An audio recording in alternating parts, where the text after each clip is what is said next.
എൻ്റെ ചില പ്രഭാഷണങ്ങളിലൊക്കെ പങ്കുവച്ചൊരു കാര്യം എനിക്ക് ഇവിടെ അനുബന്ധമായി പറയണമെന്ന് തോന്നുകയാണ് കേട്ടോ. എന്താ അറിയോ, ഒരു മനുഷ്യൻ അദ്ദേഹം വല്ലാതെ അദ്ദേഹത്തെക്കുറിച്ച് പറഞ്ഞാൽ ചിലപ്പോൾ ഇവിടെ ചില ആളുകൾക്കൊക്കെ അദ്ദേഹത്തെ മനസ്സിലാകും. അദ്ദേഹത്തിൻ്റെ മകൾക്കൊരു വിവാഹം വന്നു.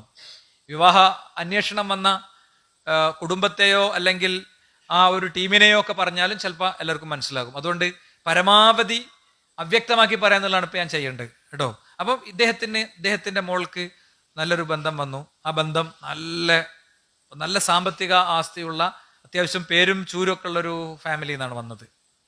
അപ്പം അദ്ദേഹത്തിൻ്റെ ഭാര്യ വീട്ടുകാരും അദ്ദേഹത്തിൻ്റെ ജ്യേഷ്ഠാനിയന്മാരും ഒക്കെ അദ്ദേഹത്തെ വളരെ നിർബന്ധിച്ചു.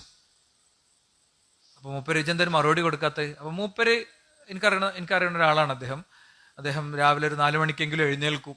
എല്ലാ ദിവസവും 4 മണിക്ക് അദ്ദേഹം എഴുന്നേൽക്കാറുണ്ട് എന്ന് എനിക്ക് ബോധ്യപ്പെടാനുള്ള ചില കാരണങ്ങളുണ്ട്. കാരണമൊന്നും ഞാൻ പറയണില്ല. ശരി, അപ്പം അദ്ദേഹത്തിന് ആ മോളെ കല്യാണം കഴിപ്പിച്ചു കൊടുക്കണോ വേണ്ടേ എന്ന് സംശയം.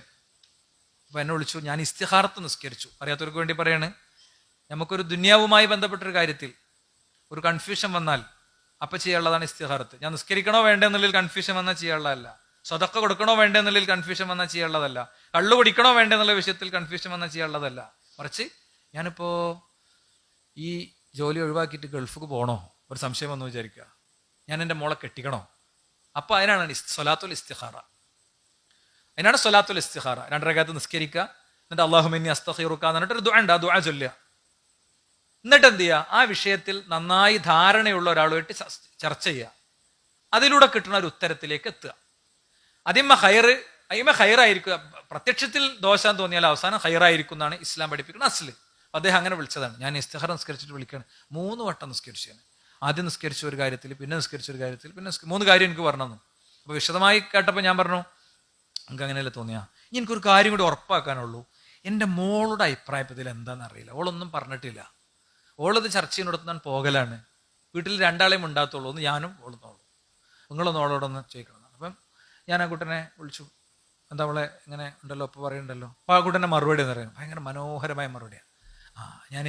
എനിക്കിതൊരാളോട് പറയണം എന്നുണ്ടായിരുന്നു. ഞാൻ പറയണേ, എൻ്റെ ഉപ്പാൻ്റെ അഭിപ്രായം എന്താണോ അതാണ് എൻ്റെ അഭിപ്രായം. എൻ്റെ കാരണം ഞാൻ പഠിക്കാൻ നിൽക്കുമ്പോഴൊക്കെ അപ്പുറത്തെ റൂമിൽ നിന്ന് ഉപ്പ ഇങ്ങനെ പ്രാർത്ഥിക്കുമ്പോൾ എൻ്റെ പേരിങ്ങനെ ഉറക്കെ പറയണത് ഞാൻ കേൾക്കലുണ്ട്.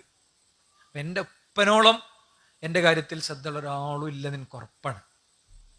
അത് ആ കല്യാണം ഒഴിവായി അദ്ദേഹത്തിൻ്റെ ഭാര്യനെയൊക്കെ നമ്മളൊന്ന് പറഞ്ഞ് കൺവിൻസ് ചെയ്തു. ഇനി കേൾക്കണം നിങ്ങൾ, ഈ പയ്യന്, ഈ വിവാഹം വന്ന പയ്യന് വേറൊരു കുട്ടിയായിട്ട് കല്യാണം കഴിഞ്ഞു. ഈ പറഞ്ഞ പ്രദേശത്തു നിന്ന് ഒരു 20-25 കിലോമീറ്റർ അപ്പുറത്തുള്ള ഒരു കുട്ടിയായിട്ട് കല്യാണം കഴിഞ്ഞു. അങ്ങനെ ആ കുട്ടിയും ആ കുടുംബവും പല കാരണങ്ങളാൽ നമ്മുടെ ഒരു വൃത്തങ്ങളോട് ചേർന്ന് നിൽക്കണതാണ്. അപ്പോൾ ആ കുട്ടി നേരെ വിവാഹം കഴിഞ്ഞ് 1 മാസം കഴിഞ്ഞപ്പോൾ വീട്ടിലേക്ക് മടങ്ങി. 1 മാസം എന്ന് കറക്റ്റല്ല, കുറച്ച് ദിവസം കഴിഞ്ഞപ്പോൾ മടങ്ങിയപ്പോൾ അങ്ങനെ ഒരു കോള് വന്നു. എനിക്കൊരു കോള് വന്നു, ഇങ്ങനെ എനിക്കൊരു വിഷയം പറയേണ്ട പറഞ്ഞിട്ട്. അപ്പോൾ ചുരുക്കം എന്താ പറയുക, ഞാൻ അങ്ങോട്ട് പോകണില്ല.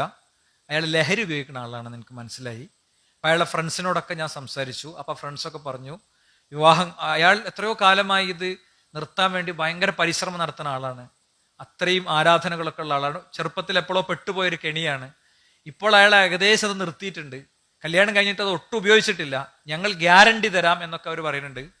അപ്പം നമ്മളെ നീ ഇസ്തിഖാറ നിസ്കരിച്ചോ, എൻ്റെ ഒരു ചോയ്സിനാണ്. ലഹരി വിഷയത്തിലൊന്നും നമുക്ക് വേറെ അഭിപ്രായം എന്ന് പറയാൻ പറ്റില്ല. ലഹരി ഉപയോഗിച്ച ഒരാളെ എന്തായാലും മോളെ നീ പോകണം നമ്മളാരും പറയില്ല കേട്ടോ.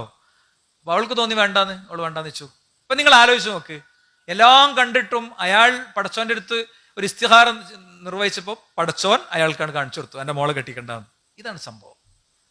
ഈ ജീവിതത്തിൽ സൂക്ഷ്മതയും സ്ഥിരതയും ഒക്കെ ഉള്ള വ്യക്തികൾക്ക് അല്ലാഹു സുബ്ഹാനഹു വ തആല ഇങ്ങനെയുള്ള പല വഴികളും തുറന്നു കൊടുക്കുമെന്ന ഒരു ചുരുക്കമാണ് പ്രിയപ്പെട്ടവരെ ഇതിൽ നിന്ന് ഞാൻ പറയാൻ ഉദ്ദേശിച്ചത്.